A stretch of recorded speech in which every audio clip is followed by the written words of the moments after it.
the deep work of social change is very long work, right? It's centuries long work, right? Like clearly what it means to deeply build relationships, to do deep organizing, to build political power amongst highly marginalized people, to build an analysis of how to make change, to respond to the ways in which the system then tries to incorporate your critique. I mean, all of it is a lot.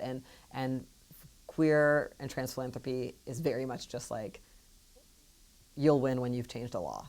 And that is really short-sighted and just doesn't do enough in the lives of people on the ground.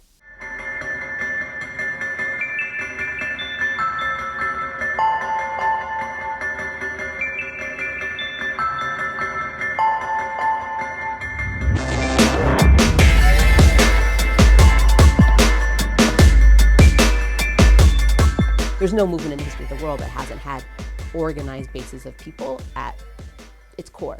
Ultimately, you need tens of millions of people, but to get to tens of millions of people to change the country, we need organized bases of people, and base building is how you do that.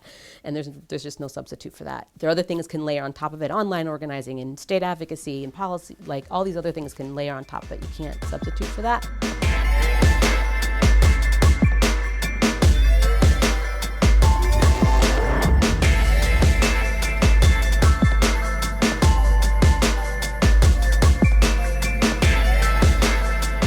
For me, saying the thing about base building is fundamental, and there's no movement building without it, means that I think everyone who's committed to social justice needs to figure out how to have a relationship with grassroots organizing. It doesn't mean everyone has to be an organizer. So, for example, I think there can be individuals in social service organizations who have a critique of their social service organization that can figure out how to have a partnership and a relationship with a grassroots organization who's leading a fight on police accountability or something, and figure out how they can support it even though they're not that organization.